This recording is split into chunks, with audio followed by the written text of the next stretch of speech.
Salam. Bienvenue mes amis, je me présente Hachem Straki, un étudiant de la faculté de sciences de Tunis. Alors, nous allons voir quelques concepts sur l'héritage, et aujourd'hui nous allons voir une autre chose qui est la classe abstraite. Alors, c'est quoi une classe abstraite? C'est tout simplement une classe qu'on ne peut pas instancier, mais qu'on peut hériter. Donc, à partir de cette classe, on ne peut pas avoir des instances, mais on peut avoir des filles. Donc,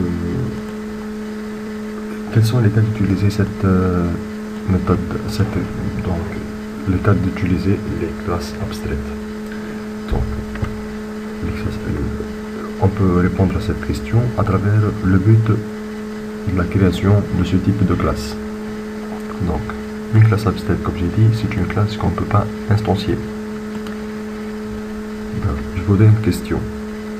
Quel est votre but ou votre intérêt d'instancier une classe personne? J'attends la réponse, mais logiquement, j'ai aucun intérêt d'instancier une personne. Car une personne, en général, ça n'a rien à voir avec la réalité.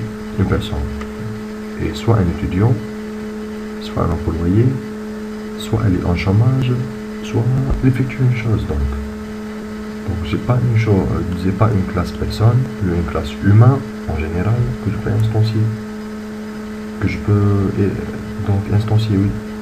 Mais cette classe personne, c'est une classe de référence. C'est-à-dire quoi? Comme j'ai dit, une classe personne, elle contient toutes les choses que toutes les personnes ont comme commun. C'est-à-dire toute personne a un âge, un nom et un prénom, et des choses comme ça. Mais il y en a des cas qui diffèrent d'une personne à une autre.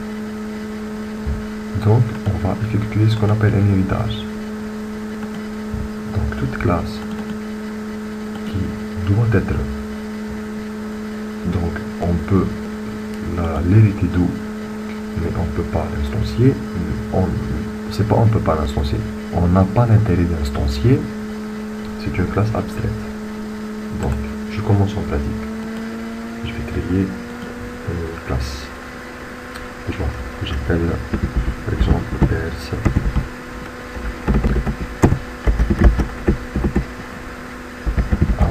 ABS, c'est des Perse abstract. Cette classe abstraite doit être nommée, on dit public abstract, avec le mot clé abstract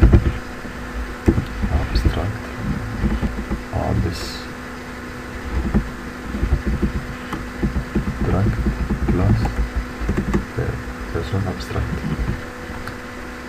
qui va avoir des attributs.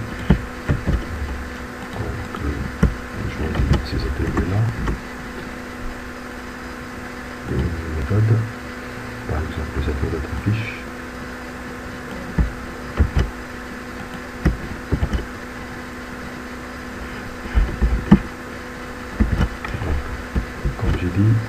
Au début, si on parle d'héritage ou des classes abstraites, on va utiliser le mot-clé protected.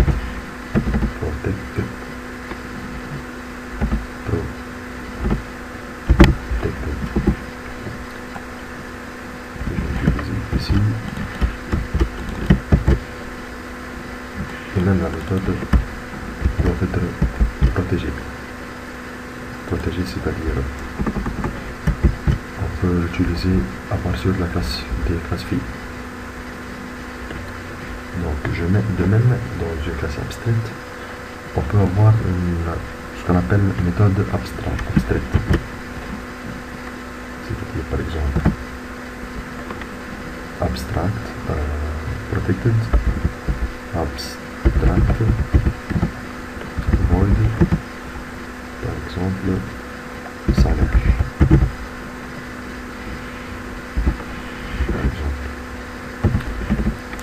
Qui prend un note.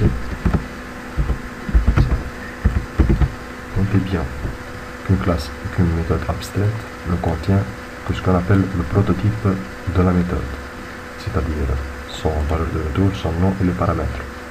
On ne met pas ici les instructions de cette méthode.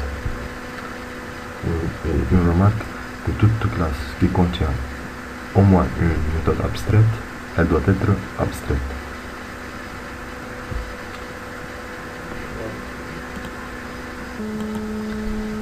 Et donc, maintenant, je veux appeler cette classe abstraite. Donc, je reviens ici, j'élimine cette extend la classe personne, et je mets ma classe. Cette classe-là. Donc, j'ai pris le super. Je dois appeler les autres paramètres, les autres attributs. Donc, display âge doit être égal à âge. Display nom doit être prénom. Display prénom doit être égal à prénom. 1, 2, 3, 4, 5, 1, 2, 3, 4, 5. Donc, et je vais de même. Bon, ça affiche une erreur ici. C'est quoi l'erreur? Il me dit que étudiant is not abstract and does not override abstract method salaire float. Donc il me dit que cet étudiant n'est pas abstraite et elle fait appel à une méthode, à une classe abstraite dont la méthode que j'ai mis ici, son prototype, n'est pas déclaré, ne contient pas les instructions. Donc je fais un implement all méthode abstract et je viens ici et je mets une méthode. Par exemple, je mets juste un affichage system.out println du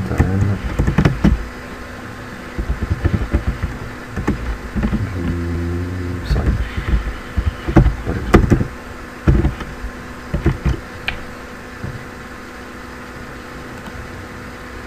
Et donc, maintenant, je supprime tout ça.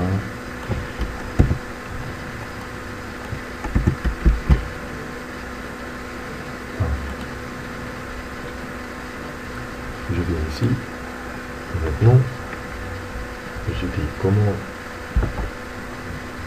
je fais appel à cette méthode, à cette classe, dans ma main.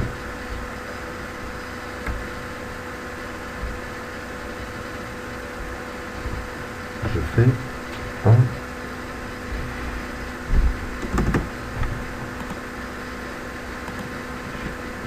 comment je vais le tester. Je viens dans ma main, dans ma classe main ici, et donc je mets un, par exemple, un t point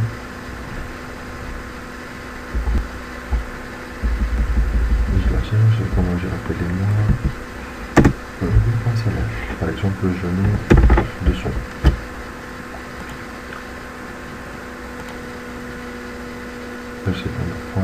Par 5.